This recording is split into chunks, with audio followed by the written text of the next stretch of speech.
Hi, I'm Cody Winter, and I will be speaking on the effect of gender on wages. Through my research, I found that women make 80 cents for every dollar that men make. Found it through the nationalorganization.com, and it's actually worse in other states throughout the United States. Wyoming has the worst with 64 cents for every dollar. The median annual pay for women full-time working year-round is $40,742, and the same for men is $51,212. Female full-time workers lose a combined total of $840 billion due to this, and that's a huge wage gap every year. That's a major problem because mothers are actually responsible for half the salary for families with children under 18 years old, so they're not receiving this salary that the men are, and it's really affecting their livelihood. So women are affected by the glass ceiling phenomenon, and that's pretty much that women can only go so high in a company, and then they pretty much stop. They can only climb so high and get a certain position. So they're often overlooked for positions based on their gender, and some people say that women do not make the salaries that men do because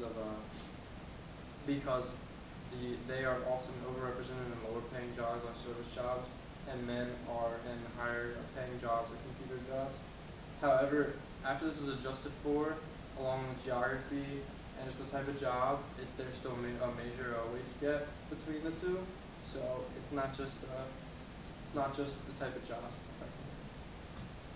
There is a few pieces of legislation that is supposed to combat the wage gap and prevent it from happening. So the Equal Pay Act requires that men and women in the same workplace be given equal pay for equal work. It doesn't have to be identical jobs, but it does have to be similar. And then Title VII of the Civil Rights Act makes it unlawful to discriminate against someone based on race, color, national origin, sex, religion, and sex is obviously the important one in that. However, these pieces of legislation have not been updated since they were enacted years ago, and companies obviously are not taking it seriously if there's still a major wage gap. And this wage gap is actually not predicted to close until 2059, which is 43 years from now, and that's just a major issue for equal pay for women. So here's my theoretical equation. I chose wage as my dependent variable. It's measured in dollars per hour. The minimum wage per hour is $1, and the maximum is $44.50, with the average being $9.02. My first independent variable is occupation.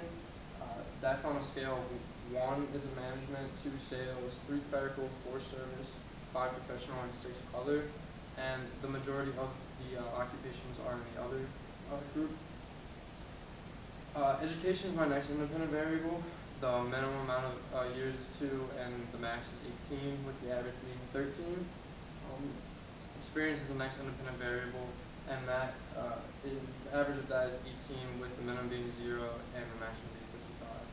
The sex variable is my final independent variable. It's the most important. What the study is all about. The scale is 0 for a male and 1 for a female, and it's about 50-50 between males and females, but there are slightly more males than females. 289 versus 245. So I chose occupation because it's typically a major factor in determining wages.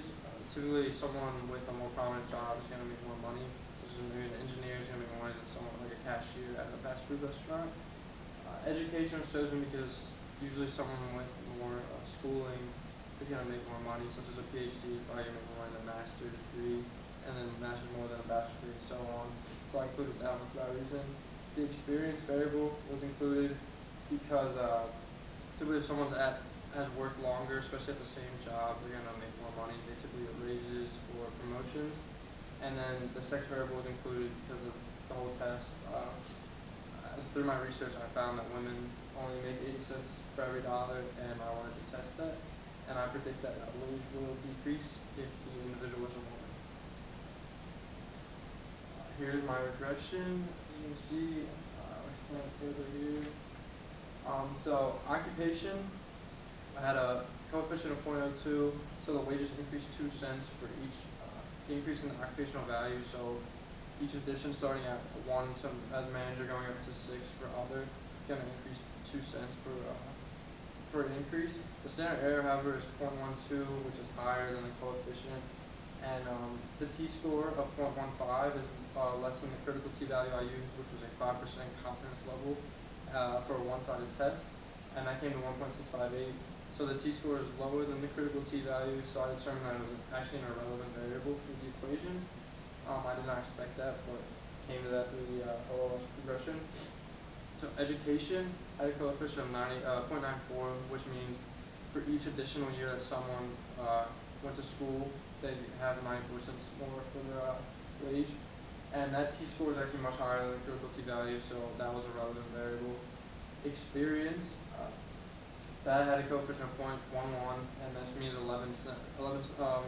Someone gets 11 more cents for every year that they have worked, and that t-score was also higher than the critical t-value, making it a relevant variable.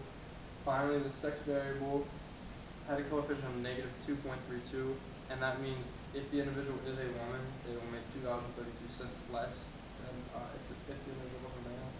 And the absolute value of that t-score is greater than critical t-value, so that again is a relevant variable. My adjusted R-squared is only 0.25, which was pretty low, but like I said, the occupation variable is relevant, so that took down the adjusted R-squared quite a bit. So in the future, if I were to run the regression again, I would leave out the occupation variable, and I would include a few other variables just to better fit the equation and the regression. But I found that sex did actually play a role, so that's what the main question was. So I did find gender plays a large role in wage determination. Women do make $2.32 less through the regression using my data. I found through all my research that they make 80 cents for every dollar a man makes.